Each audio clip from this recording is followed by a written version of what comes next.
Hello and welcome back. Today I'm doing something a little bit different. Today I've written down questions that you guys ask me all the time about living with a 33, we're gonna go with 33 item wardrobe because I can't exactly remember how many items are in my closet right now, but there are some questions that I get asked repeatedly, and so today I've decided to make a video addressing all of those questions for everyone. Now, there was no really scientific method for figuring out these questions. These are just questions that I know I get asked all the time. So without further ado, let's get into it. The first question I get asked is, does my 33 item wardrobe include loungewear? Or sometimes people ask if it includes workout gear. And the answer is no. I just counted and I counted 9 pieces of loungewear that are separate from my 33 item wardrobe. I also have 4 pieces of workout gear, 2 workout tops and 2 workout bottoms. And I have a couple of pieces of snow sports clothing that I wear whenever I go skiing. And all of that, plus things like bras, underwear, and socks, live in 2 drawers of my dresser. The 33 items that I refer to as my wardrobe are made up of my tops, my bottoms, outerwear. If I had dresses or skirts, those would be included as well. It doesn't include shoes, but my 33 items is what I call day wear, or stuff I would wear out of the house. So that does exclude loungewear, workout gear, any other kind of sports gear, and shoes.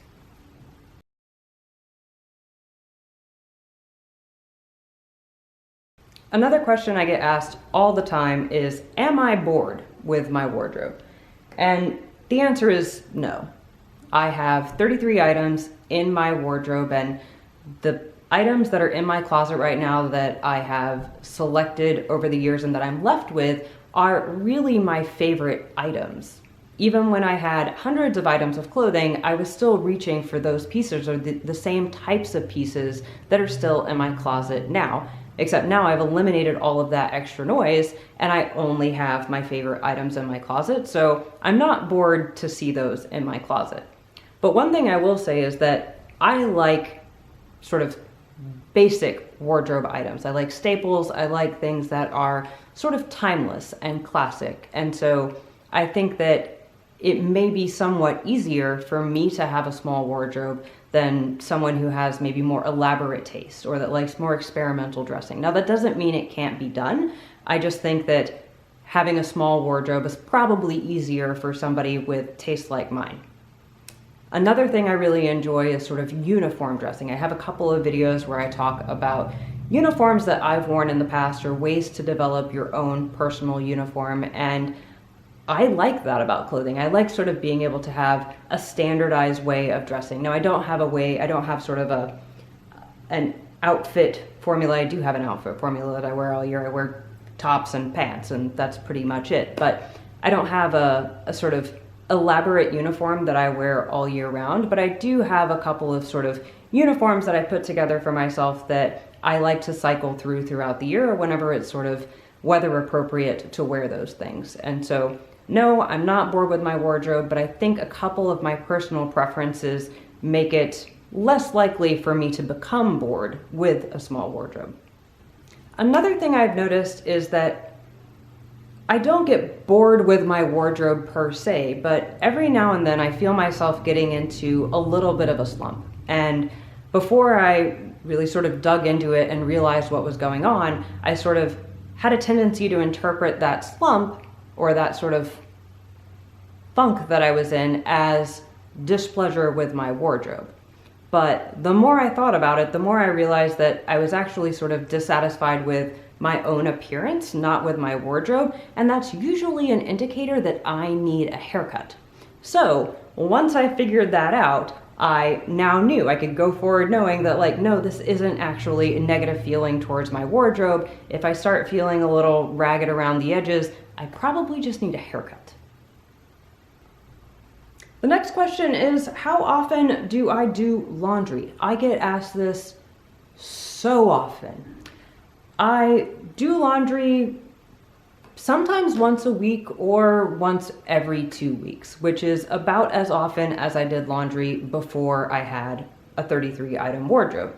And I think the reason for that is, regardless of whether or not I had a large or a small wardrobe, I was still wearing the same pieces over and over again. And so if I wore those pieces and I got them dirty, I would want to clean them so I could wear them again. And so doing laundry once a week, or really usually like every 2 weeks, is typical, and that isn't something that has changed from having a large wardrobe to now having a very small wardrobe.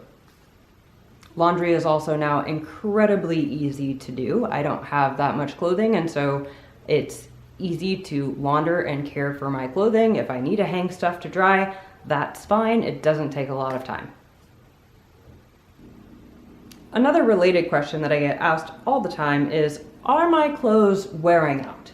And I think I get asked this question because if you have a small wardrobe, that sort of necessarily means that you are wearing the same items in a heavier rotation than you might otherwise if you had a larger wardrobe.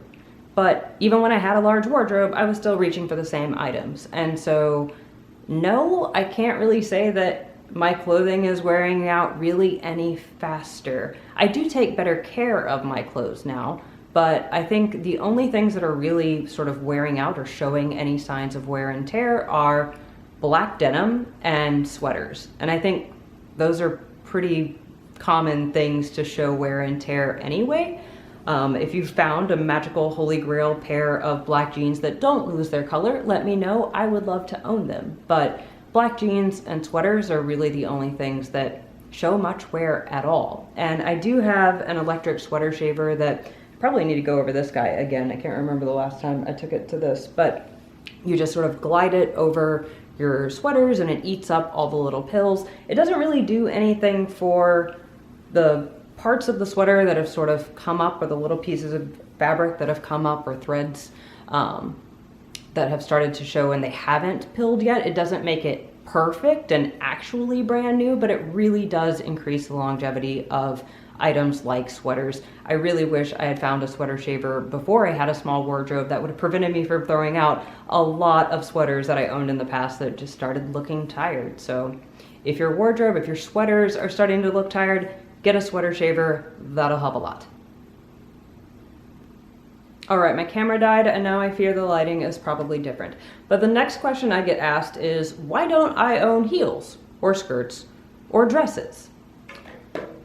I've owned all of those things in the past. I just don't choose to wear them anymore. First of all, I don't find heels comfortable. I know somebody's gonna say like, oh, you can just wear a platform or a lower heel. I have no interest in wearing heels, first of all. And also I just don't find any heels comfortable. I once owned a pair of boots that had a slight heel on them, and we're not talking a narrow heel, we're talking about a 2-inch chunky heel. And I suppose that was okay, but I don't know, even that really wasn't very comfortable for me. That was still a little outside of my comfort zone, and I like to be comfortable and feel good in the clothing that I wear, and heels just have never been something that I felt comfortable in.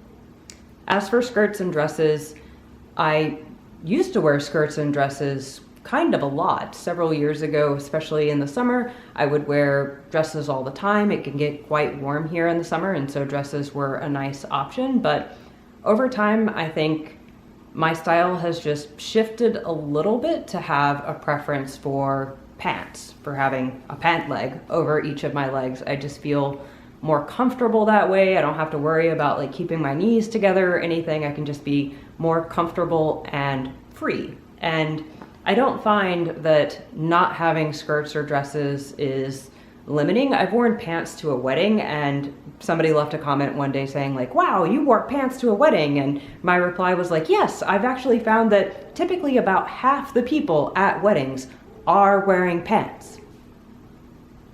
If you're a woman, you can totally get away with wearing pants to a wedding. It's just fine. What other questions do we have? Why don't I wear color? Haha, that one comes up a lot. I've actually made a video on minimalist wardrobes and color, so I will link that one down below. To be honest, first of all, I don't think that I don't wear color. I have a color palette that I've defined for myself and that my wardrobe is made up of. And those are the colors that I like the most and that I think I look good in. And so those are the colors that I wear. Things like navies and dark greens and burgundy. But to me, that is not devoid of color. That is just my particular color preference. Now, you can wear whatever colors you want to, but I do think that there are some advantages to having a more muted color palette if you're going to have a small wardrobe, because those colors aren't as sort of bright and loud and sort of memorable. So if you are wearing your items on heavier rotation, which likely will happen if you have a small wardrobe, then people are less likely to remember you or notice you repeating outfits, which I think is just, again, an advantage of the kind of color palette that I naturally gravitate towards anyway. Another thing I want to mention is that just because I don't include particular colors in my wardrobe doesn't mean that I don't like those colors or like colors in general. I'm looking around my living room right now and I have navy curtains and I'm sitting in an orange chair and there's a purple pillow on my sofa and I have purple curtains in my bedroom and there's a burgundy, I guess I'm already wearing burgundy, but there's a burgundy comforter on my guest bed and a yellow rug. So I am surrounded by colors, actually right now in my opinion a little too much color for my taste right now, but I don't have to wear colors to show that I appreciate them. There are other ways to incorporate those things into my life without needing to actually wear them. Oh, okay, last question. What do I do with the stuff that I declutter, or with the clothing that I declutter? And actually I have an entire video that I've already made about this. It's all about responsible ways to discard clothing that you have decluttered. I'll link that in the description down below. And though that video is specifically about clothing, I think basically all of the principles discussed in that video can be applied to any other types of things that you might be decluttering from your home. So definitely check that video out. But in a nutshell, I donate only the really good stuff and I recycle everything else. As for donations, I try to make my donations have the greatest impact by selecting the organization that will benefit the most from my donation. So there's a women and children's shelter in my area that I like to donate to. There are certain charity shops that support causes that I believe in and that I want to support. And there are lots of other places that you can make clothing donations. So I really recommend checking out options in your area and picking the organizations that will benefit the most from your donations and from your particular kind of donation. As for textile recycling, I am fortunate to live in a place with really easy, really accessible textile recycling, so that's convenient for me. But if you're not sure if you live in a place with textile recycling, I really recommend calling 311 or getting in touch with your recycling centers and seeing if there are textile recycling options in your area.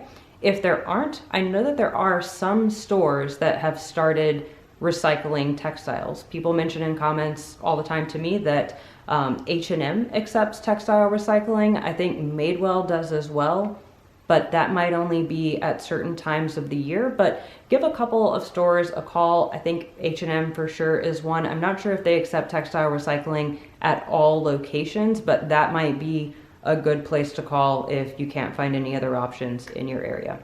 But bottom line, I donate only the really good stuff and I recycle the rest. All right, those are the questions that I get asked all the time.